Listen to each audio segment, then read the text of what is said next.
नमस्कार दोस्तों, मैं सुधांशु। इस वीडियो के माध्यम से मैं ऑटोकैड के स्वीप कमांड के बारे में बताने जा रहा हूँ। ये ऑटोकैड का 3D कमांड है। चलिए इसे समझने के लिए मैं ऑटोकैड एप्लीकेशन को ओपन कर लेता हूँ। इस ऑटोकैड एप्लीकेशन में आप देख सकते हैं बाय डिफ़ॉल्ट जो है मेरा 2D कमांड है। ये एक्चुअली में 2D ड्राफ्टिंग एंड एनोटेशन का वर्क स्पेस है।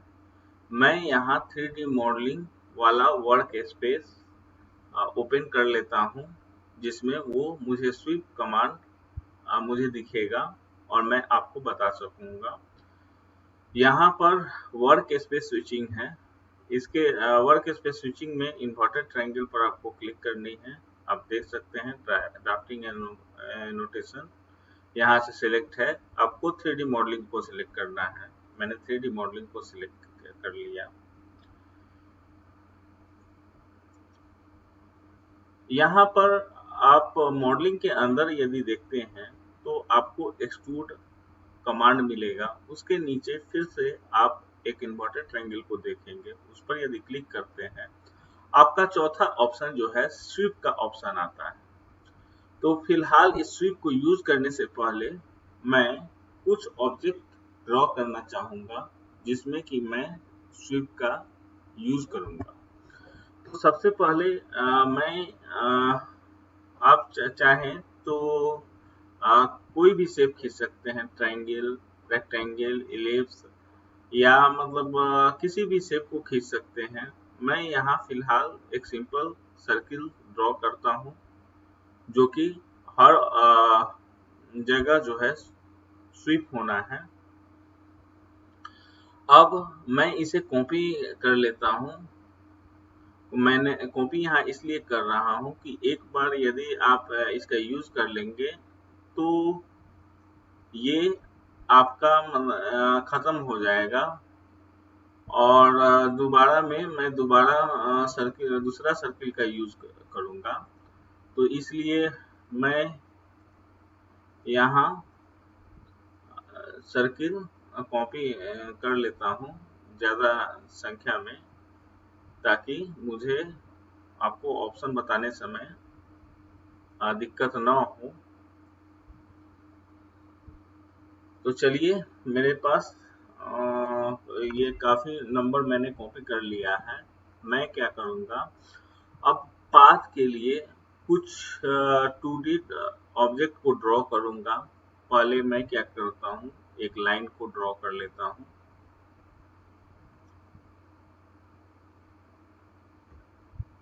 ऑर्थो मैं ऑन कर लूँगा। यहाँ से लाइन मेरा स्ट्रेट हो चुका है। इंटर। मैं अब क्या करता हूँ, एक आर्क ड्रॉ करूँगा यहाँ से। तो आर्क के लिए ड्रॉ, यहाँ आर्क है। ओके। आर्क के लिए मैं अब ऑर्थो ऑफ कर देता हूँ, ताकि आपको आसानी से दिखे कि मैं कहाँ क्लिक कर रहा हूँ। मैंने दूसरा पॉइंट दिया। जो ही तीसरा पॉइंट दीजिएगा, ये आर्क ड्रॉ हो जाएगा। मैं इलिप्स लेता हूँ।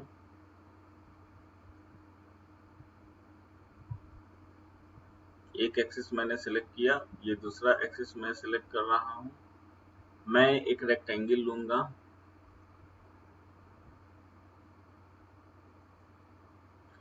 आप चाहे जितना मर्जी है शेप क्रिएट कर सकते हैं पाथ के लिए। अब इसे मैं 3-4 कॉपी और कर लेता हूँ कि इसमें मैं सारे ऑप्शन को आप लोग को दिखा सकूं। इसके अंदर के मैंने पहली कॉपी किया, ये दूसरी कॉपी, ये तीसरी कॉपी और एक कॉपी मैं और करूंगा यहाँ, ये चौथी कॉपी।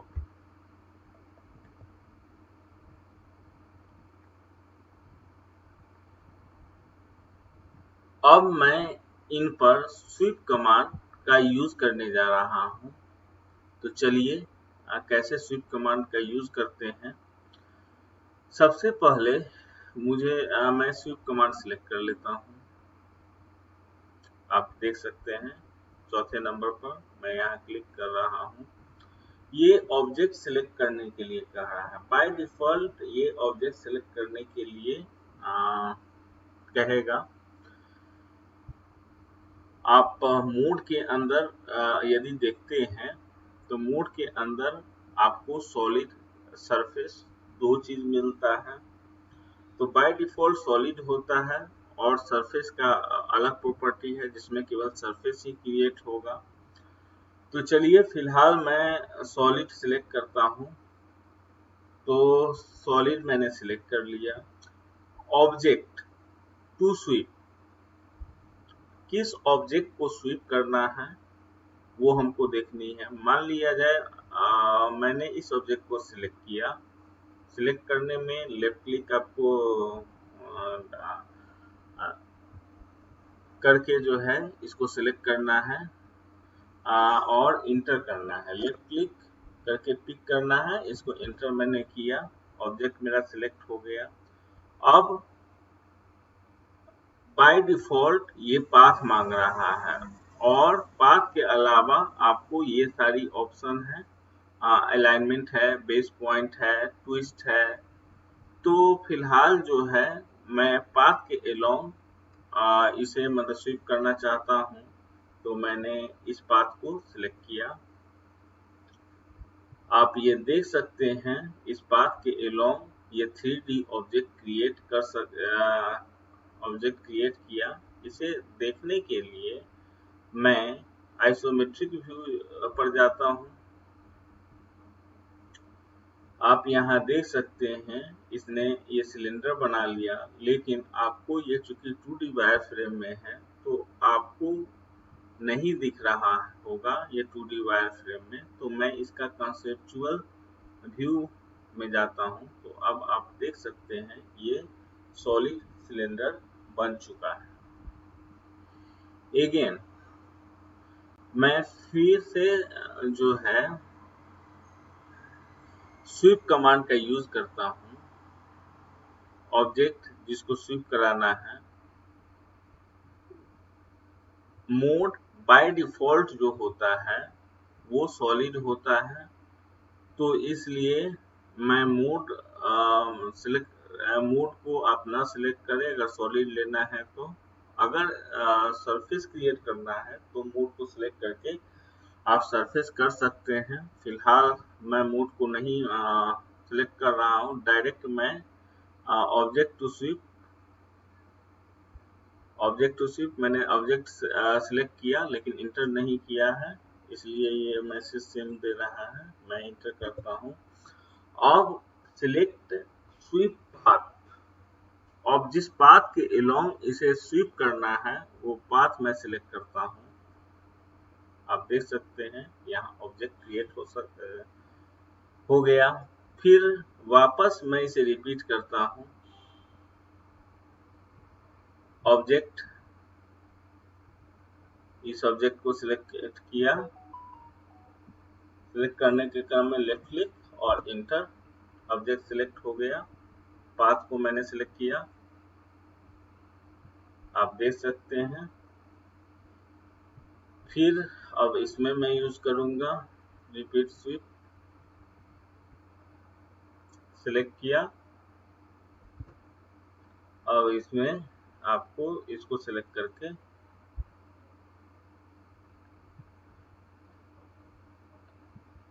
अब देख सकते हैं ये एक ऑप्शन में आपको हर पाथ के अलोंग ऑब्जेक्ट क्रिएट हो चुका है। अब मैं दूसरे ऑप्शन की तरफ चलता हूँ। यहाँ पर मैं क्या करूंगा कि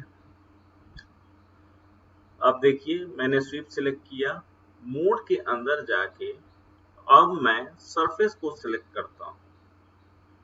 सरफेस को सिलेक्ट करेंगे और फिर से मैं ऑब्जेक्ट सिलेक्ट करता हूँ जिसको स्वीप करना है।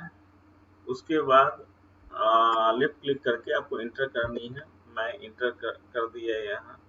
अब ज्यों ही मैं इस पर क्लिक करता हूँ ये मेरा ऑब्जेक्ट क्रिएट हो गया है। ऑर्बिट यदि करते हैं, यहाँ से ऑर्बिट कमांड लेते हैं, तो आप देख सकते हैं इसे रोटेट करके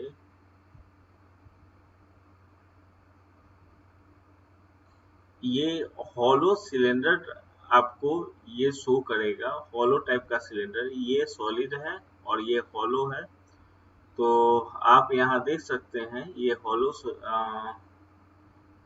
सिलेंडर ये क्रिएट हो चुका है। ठीक इसी तरह से जिस तरह से मैंने सॉलिड यूज किया है उसी तरह से आप ये यूज कर सकते हैं, सरफेस का यूज कर सकते हैं। लेकिन अंतर दोनों में यही होगा कि इसमें आप केवल सरफेस क्रिएट कर सकते हैं, जबकि इसमें ये पूरा सॉलिड है। ये सॉलिड ऑब्जेक्ट क्रिएट होगा इसमें। मैं आगे बढ़ता हूँ।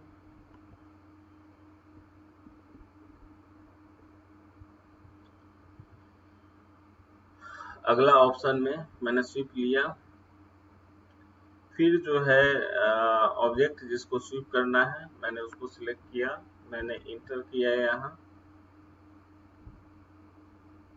अब जो है अलाइनमेंट, ये सारे ऑप्शन को देखेंगे कि इसके अंदर, इन सारे ऑप्शन के अंदर होता क्या है। तो मैं यहाँ से अलाइनमेंट सिलेक्ट करता हूँ। इसके परपेंडिकुलर मैं रखना चाहता हूँ तो यस।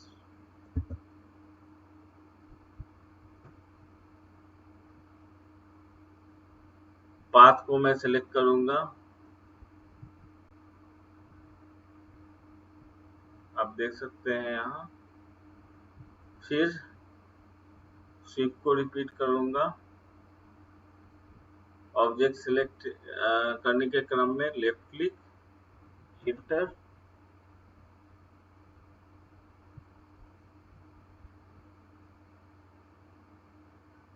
Alignment, yes. पाथ को सिलेक्ट किया,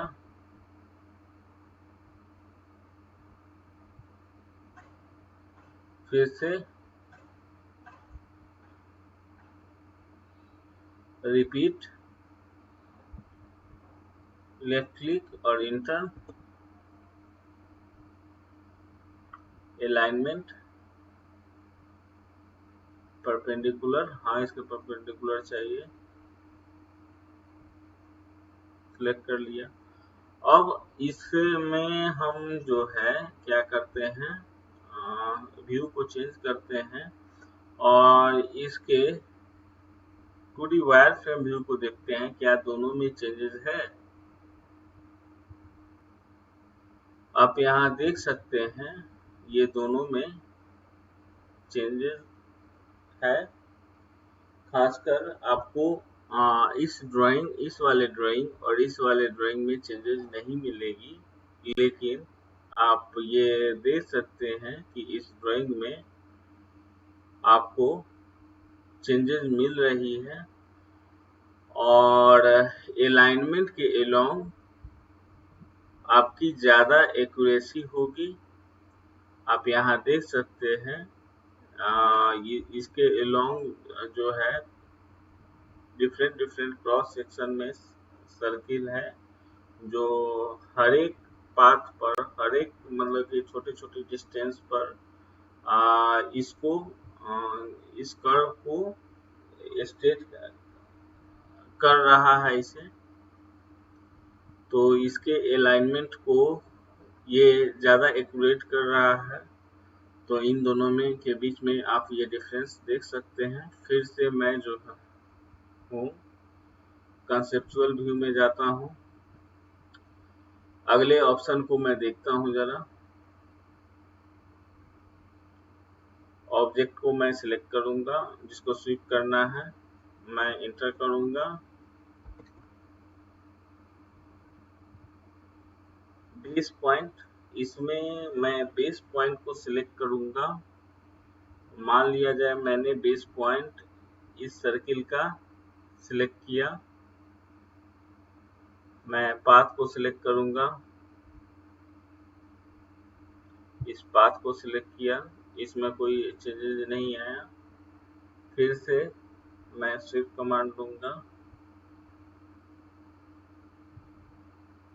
ऑब्जेक्ट लेफ्ट क्लिक करते हुए मैंने इंटर किया, ऑब्जेक्ट सिलेक्ट हो चुका।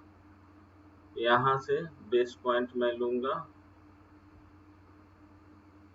इस पर क्लिक किया। अब मैं पाथ पर क्लिक कर रहा हूँ,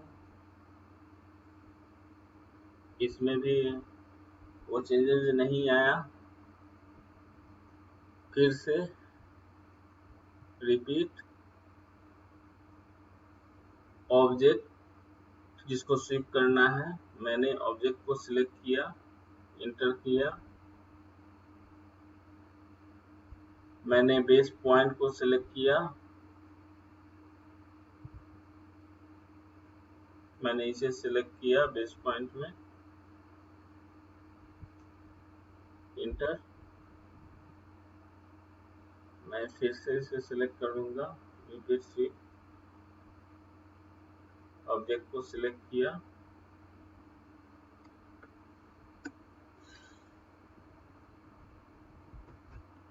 अब जो है बेस पॉइंट को सिलेक्ट करूंगा, पाथ को,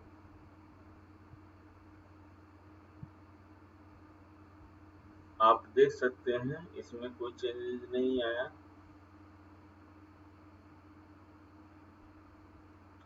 अब की बार जो है मैं बेस पॉइंट सेंटर में नहीं, अब अलग कहीं मतलब बेस पॉइंट मैं सिलेक्ट करूंगा। तो फिर से मैंने स्वीप कमांड लिया। अब स्वीप कमांड लेने के बाद मैंने इस ऑब्जेक्ट को सिलेक्ट किया, सिलेक्ट करने के क्रम में लेफ्ट क्लिक और इंटर, ऑब्जेक्ट सिलेक्ट हो गया है। अब बेस पॉइंट के लिए मैं यहाँ क्लिक किया, बेस पॉइंट मान लेते हैं मैं यहाँ कहीं बेस पॉइंट देता हूँ। अब ऑब्जेक्ट को मैं सिलेक्ट करता हूँ,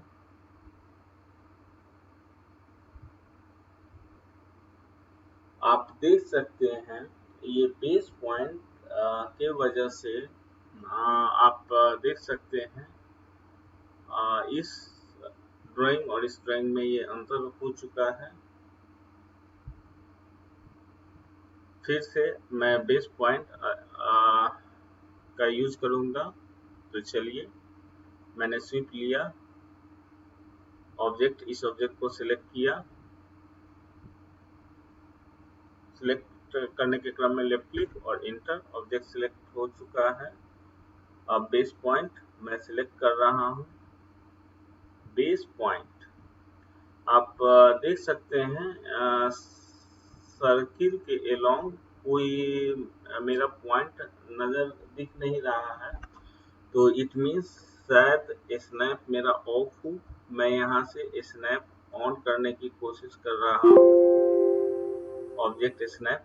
हाँ, बहुत सारे स्नैप में आप देख सकते हैं टिक आउट नहीं है, आपको सारे के सारे स्नैप में टिक आउट करनी है।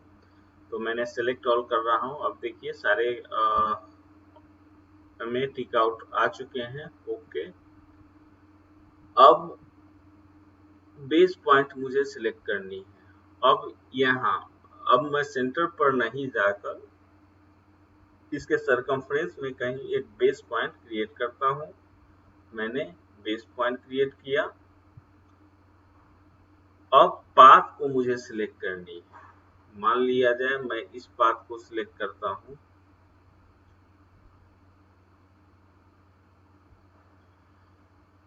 मैं वायर फ्रेम में इसे देखता हूँ कि इसके अंदर आखिरकार हो क्या रहा है। एक सेंटर लाइन जो है मेरा क्रॉस करते हुए जा रहा है इस सरफेस से, लेकिन वही यहाँ पर जो है, चूंकि मैंने सरफेस पर पॉइंट दिया था, तो वो पॉइंट चूंकि बेस पॉइंट से इसको ऑब्जेक्ट को क्रिएट करना है, तो ये वो वाली लाइन यहाँ नहीं है, कारण कि इसके सरकमफ्रेंस में वो लाइन सरकमफ्रेंस पर ओवरलैप कर रही है, इसलिए यहाँ पर वो लाइन हमको नहीं दिख रही है, जबकि यहाँ मैंने बेस पॉइंट को सिलेक्ट किया था, इसलिए वो लाइन मेरे बेस सेंटर से एक लाइन मुझे शो कर रहा है, जो कि बेस पॉइंट के कारण है। चलिए मैं इसके व्यू को चेंज करता हूँ, कंसेप्चुअल व्यू मैं इसे कर देता हूँ। फिर से मैं स्वीप कमांड लेता हूँ। अब मैं ऑब्जेक्ट सेलेक्ट करूंगा जिसको स्वीप करना है।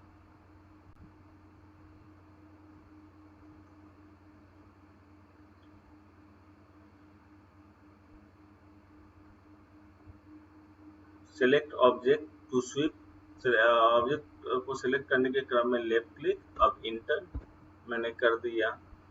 अब जो है यहाँ पर स्केल वाला ऑप्शन पर जैसे ही क्लिक कीजिएगा तो स्केल आपको कितना रखना है, तो फिलहाल मैं यहाँ 1 रखता हूँ।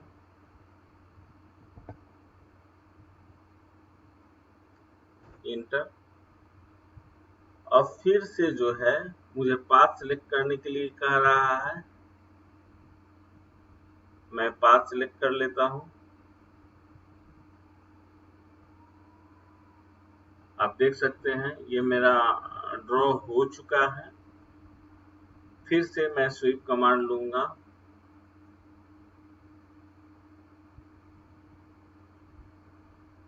इसे मैं सिलेक्ट करता हूँ। सिलेक्ट करने के क्रम में लेफ्ट क्लिक और इंटर।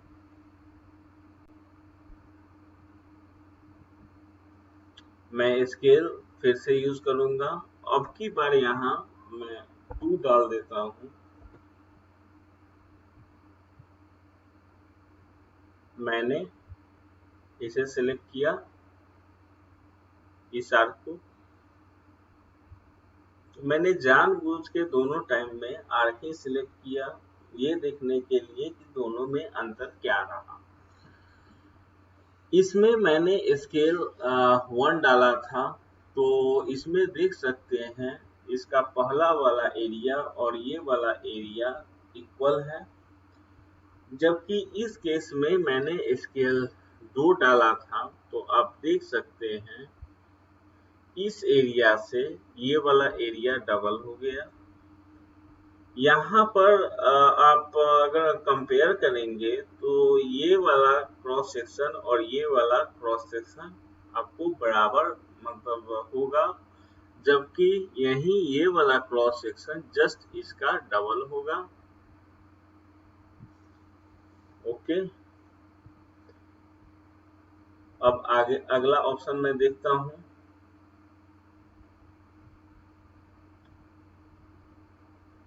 मैंने ऑब्जेक्ट सिलेक्ट किया यहाँ से। अब क्या करना है, सिलेक्ट स्वीप पाथ। अब ट्विस्ट को देखना है। ट्विस्ट को देखने के लिए क्या करूंगा कि मैं इस ऑब्जेक्ट को सिलेक्ट करूंगा।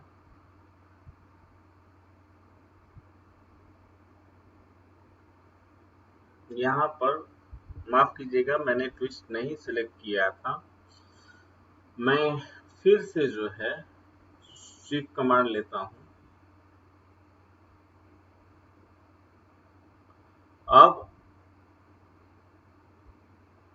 सिलेक्ट ऑब्जेक्ट टू स्वीप, इस ऑब्जेक्ट को सिलेक्ट करता हूँ। लेफ्ट क्लिक करते हुए इंटर किया, ऑब्जेक्ट सिलेक्ट हो चुका। यहाँ से ट्विस्ट पर मैं क्लिक करता हूँ, तो इसके अंदर